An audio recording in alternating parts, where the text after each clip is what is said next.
Chika Minute!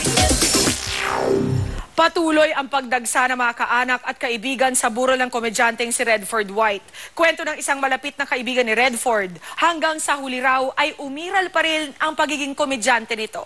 Nakatutok si Jamie Santos. Pag nagtanod kami, kasama. Masaya at mapayapang pumanaw ang aktor na si Cipriano Semeño, mas kilalang si Redford White. Kanyang inilarawan ang kanyang matalik na kaibigan na si Woodrow Serafin. Tanggap na raw kasi ni Redford ang kanyang sinapit. Pabiru pa nga raw sinabi ni Redford na lahat naman daw kasi ng tao may kalendaryo ang buhay. Hanggang sa huling sandali nga raw, umiral kay Redford ang pagiging komedyante. Ang una niyang binibilin yung pamamahala dito sa compound niya. Tapos yung isusuot niya. Sabi ko, bakit hindi barong? Sabi niya, ano ko, zombie. Ang suot ngayon ni Redford, t-shirt na sila mismong magkaibigan ang nagdisenyo, maong pants at sandals. Dagsa ang mga nagpadala ng bulaklak mula sa mga nakikiramay at nagmamahal na mga kaibigan. Kaninang tanghali, kaanak at mga kapitbahay lang ng aktor ang nagbabantay sa labi nito na nakalagak sa chapel na siya mismo ang nagpagawa.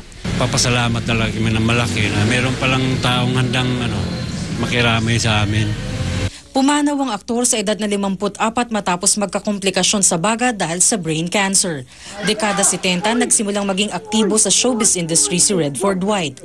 Unang nakilala sa sitcom na School Bukol at gumanap bilang waiter. Sinundan ng isa pang sitcom na Body and Soul na tumagal ng ilang taon. Kasama niya roon si Eric Quezon. Ang sitcom na Daddy Didodo ang huling programa niya sa Kapuso Network. 2008 ang huling pelikula ni Redford, School Bukol 20 years after. Alas 3 ng hapon sa Sabado, ililibing siya sa Our Lady of Peace Memorial sa Bulacan.